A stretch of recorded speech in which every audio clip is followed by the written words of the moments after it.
Assalamualaikum warahmatullahi wabarakatuh. Shalom, Om Swastiastu, Namo Buddhaya, Salam Kebajikan. Kembali lagi di Mahawira Channel, sebuah channel yang akan menyajikan konten-konten horor yang siap menemani Anda. Kali ini saya akan bercerita horor tentang sebuah hantu di salah satu asrama di kampus Bandung. Kita langsung masuk ke ceritanya. Nama saya Dodi. Saat itu sekitar tahun 2012, saya masih kuliah di Bandung. Asal saya dari Makassar, jadi saya merantau ke Bandung untuk kuliah. Kebetulan kampus saya menyediakan asrama bagi kami para mahasiswa yang berasal dari luar Pulau Jawa. Asrama yang letaknya tidak begitu jauh dari kampus, hanya berjarak 15 menit jika berjalan kaki. Asrama yang cukup luas, terdiri dari 3 lantai. Setiap lantainya ada sekitar 15 kamar, dan setiap kamarnya bisa diisi oleh 4 orang. Saya sekamar dengan 2 orang senior saya, yaitu Bang Egi dan Bang Sopian dari Padang, serta 1 orang teman seangkatanku tapi beda kelas bernama Yuda, asal Palembang. Bangunan asrama ini terlihat sudah lama sekali, sedikit tidak terawat karena warna cat temboknya yang sudah sangat lusuh dan kusam. Saya mendengar banyak dari senior tentang keangkeran asrama ini. Namun selama 3 bulan saya tinggal di sana, saya belum pernah mengalami apa-apa. Tapi Yuda, teman sekamar saya, sering mengalami hal-hal yang aneh. Waktu itu dia pulang ke asrama sekitar jam 10-an. Suasana asrama sudah sangat sepi. Pas masuk pintu utama, di ujung lorong dia lihat ada sosok wanita. Mukanya nggak kelihatan, tertutup rambutnya yang panjang, bergelubang, acak-acakan, bajunya putih lusuh. Udah kaget dan langsung balik badan keluar asrama dan pergi ke kosan temannya hingga pagi. Dia nggak berani balik lagi ke asrama. Memang sosok si putih ini sudah menjadi cerita yang hangat di antara kami. Pernah juga senior saya yang tinggal di kamar lantai 2, dia pernah diganggu oleh si putih ini. Namanya Bang Dion.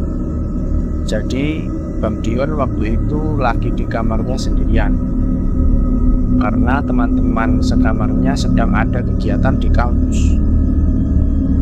Sekitar jam 9 malam, dia lagi asik bermain game di laptopnya memakai headset. Tiba-tiba ia mendengar suara menangis seorang cewek. Dia pause gamenya, dibuka headsetnya, dia dengar lagi suara tangisan itu tidak ada. Dia lanjut lagi main gamenya. Saat dipakai headsetnya, terdengar kembali suara tangisan itu. Begitu terus hingga 3 kali dia rasakan. Sampai dia kesal dan berhenti bermain game, dia matikan laptopnya dan lanjut rebahan untuk tidur. Saat ia tertidur, dia bermimpi. Di mimpinya itu, dia bertemu sosok wanita cantik di lantai atas asrama. Dia berjalan ke pinggir balkon dan langsung melompat ke bawah. dia kaget dan membuka matanya. Saat membuka mata, dia lebih kaget lagi karena di depan mukanya ada muka sosok wanita dengan wajah pucat, mata melotot dan mulut menganga.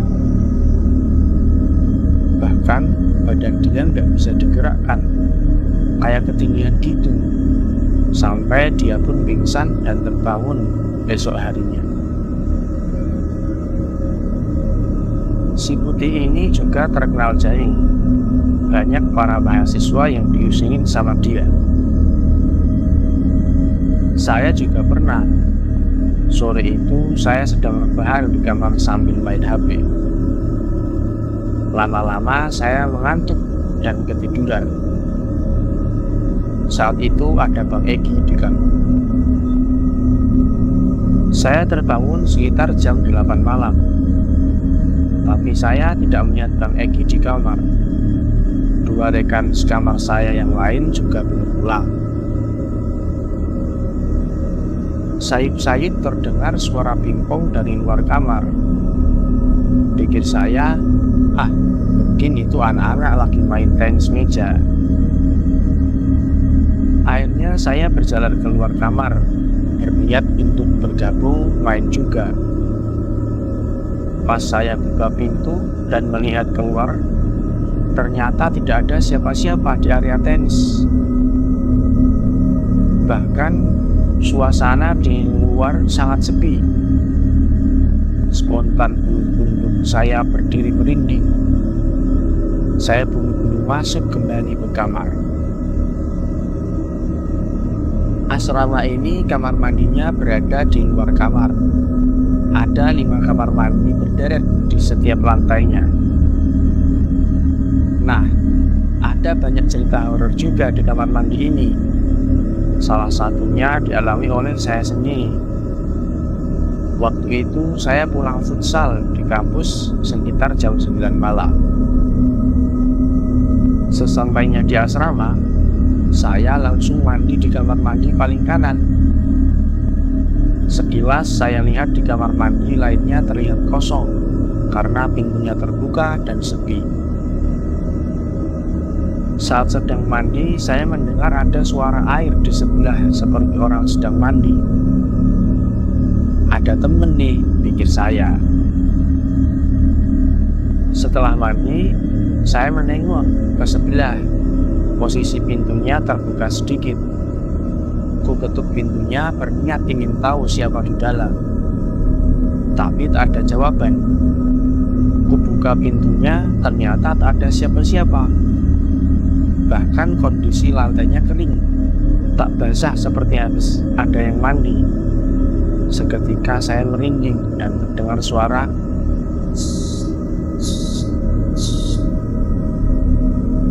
dari atas pintu kamar mandi. Saya melihat ke atas.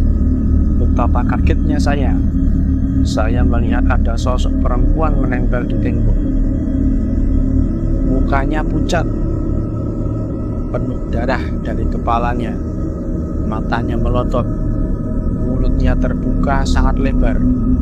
Sambil menggeleng-gelengkan kepalanya, saya teriak kencang sekali sambil berlari ke kamar saya.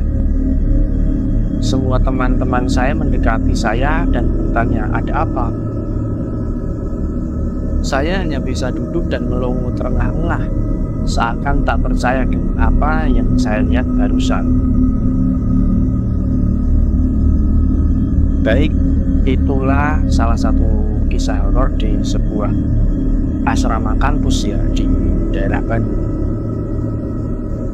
Bagi teman-teman yang mungkin pernah mengalami hal yang serupa, sebagai seorang mahasiswa yang tinggal di asrama bangunan tua atau di kos-kosan yang bangunannya sudah tua, mungkin pernah juga mengalami hal yang semacam ini. Karena biasanya bangunan tua itu memiliki cerita masa lalu yang mungkin tidak begitu baik. Contoh, bangunan itu dulu merupakan makam dari seorang leluhur atau makam orang tua atau mungkin sejak zaman dulu makam dari orang-orang Belanda atau sebagainya, atau dulu pernah ada yang meninggal di situ dengan tidak wajar dan segala macam. Yang pasti mungkin ada baiknya sebelum kita menempati suatu ruangan atau suatu kamar ataupun rumah kos-kosan, ada baiknya kita membacakan doa-doa terlebih dahulu, membacakan doa syukuran, doa mau masuk rumah, kemudian membaca bacaan Al-Quran buat yang beragama Islam, dan membaca kitab-kitab suci yang lain sesuai agamanya masing-masing. Nah, mungkin dengan seperti itu akan meminimalisir kejadian-kejadian yang berkaitan dengan makhluk kasat mata. Baik, mungkin saja cerita dari saya. Buat kalian yang memiliki cerita horor menarik dan mau ditampilkan di video YouTube saya, silahkan kirimkan cerita kalian di email yang akan saya cantumkan di deskripsi. Terima kasih. Wassalamualaikum warahmatullahi wabarakatuh.